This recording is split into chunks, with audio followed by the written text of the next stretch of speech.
Hello. Hello, family. It is a pleasure to have you here. I wanted to say just a little something that's been on my mind. And I'm going to preface it. I'm going to preface it with two things. One thing's a preface to the preface. The first preface is I love you guys so much. Thank you for being here. You are all so beautiful, and to be able to learn alongside you is always it's like basking in God's glory. So the preface, that was the initial preface. Second preface is a bit of a background on me, I think. Throughout my life, particularly, well,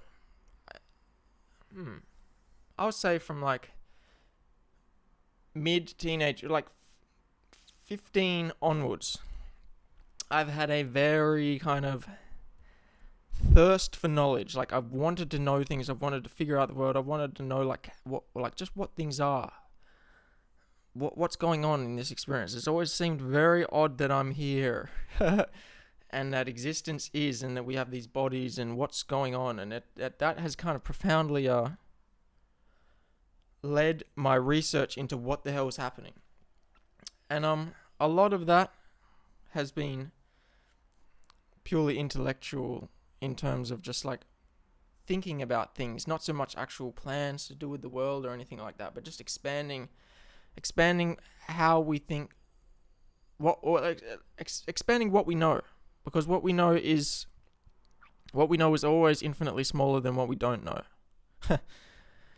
And to try and link this to where I wanted to go with this video is that I'm realizing now that for a long time I kind of thought to myself that, God, I want to get so many things across in this video. Let me just think, what should I do to actually make it make sense? So I've had this seeking of knowledge, and I feel like a lot of us have this seeking within us. Like we want some kind of knowledge, or we're always searching, and I think that I'm realizing that is possibly a large part to do with the fact that I was never really taught to be in the world by, I guess, a father figure or anything like that. I was very loosely modeled by my dad, in a sense that he allowed me to kind of just do what I wanted, and there was never any kind of like teaching or much kind of extended spending time learning lessons, anything like that, which kind of, I feel, that built up inside of me, and then I just went and searched in the world myself. And for a long time I thought that was perhaps his method. I thought his method was consciously like, I'm not going to involve myself with this child so much that it can get exactly where it needs to be on its own. And I still kind of think that possibly is true, but I don't think it was intentional by my dad. I think my dad actually didn't quite know how to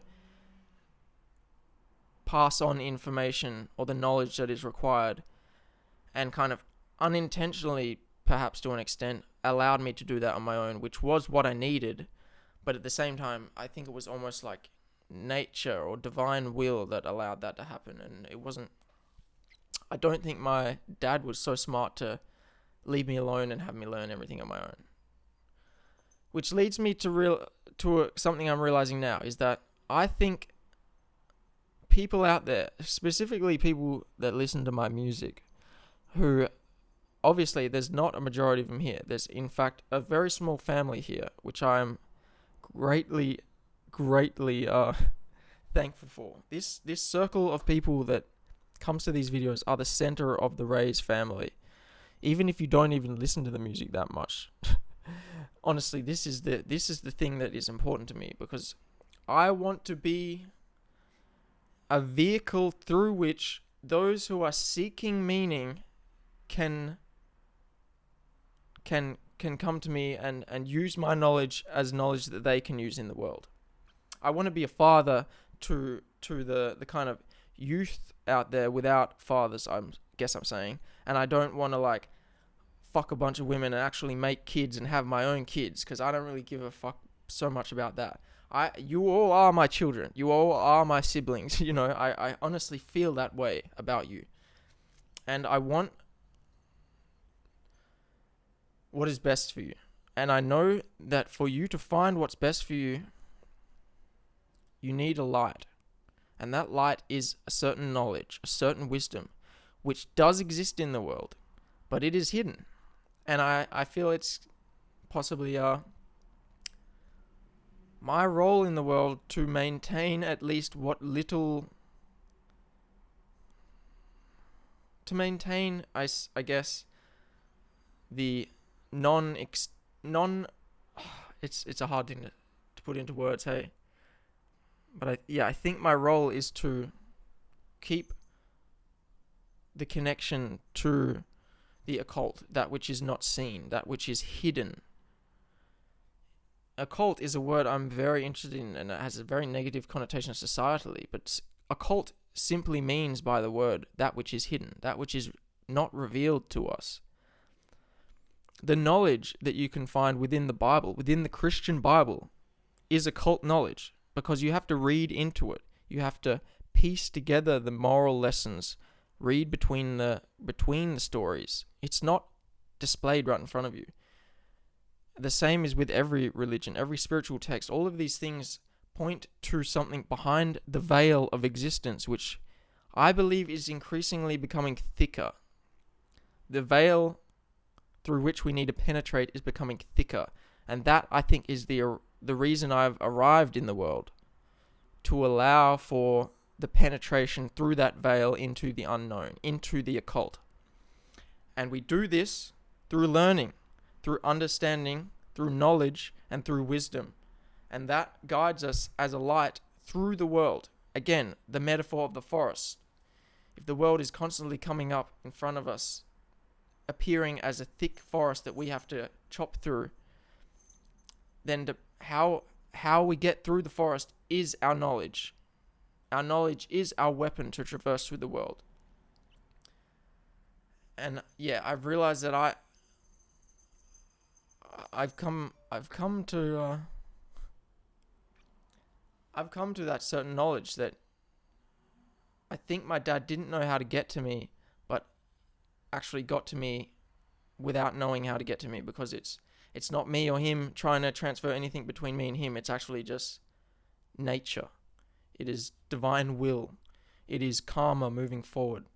And now I believe it is my karma to pass on that understanding of how to remain in the world while transcending the self, that which we believe ourselves to be. And so to remain here, that is to come to understand meaning of ourselves beyond the identity which is illusory, the identity which is hidden. I cannot be destroyed because I am hidden within you, and you cannot be destroyed because you are hidden within me. It's not me, Dylan. It's not me, RAZE God. It's not you, Benny. It's not you, Omar. It's not you, Harper. It's not you, Alex. It's not you, Elder Dragon. It's not you, Anya. It's not you, Dylan. It's us. We are nature. And we need to know this, because the forest is getting thick.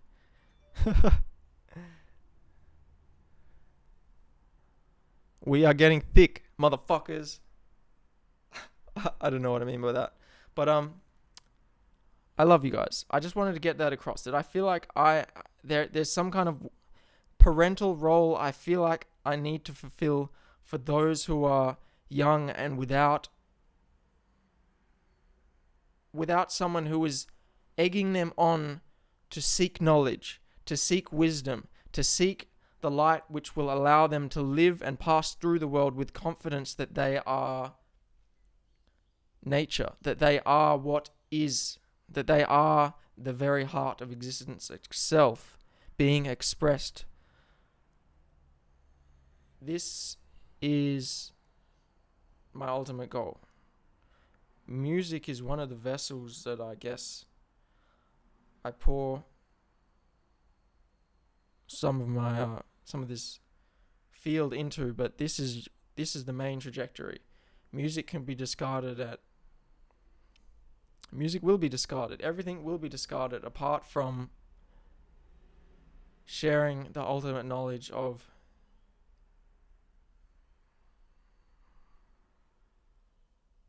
the cross and the sun. Relative reality and ultimate reality. Divinity and relativity. Undifferentiated unity and the differentiated reality which appears before us. We must shield this knowledge as we move forward through time. And that is my role. I love you. Sadhu. Amen. Whatever. You are incredible, and your existence is absolutely vital.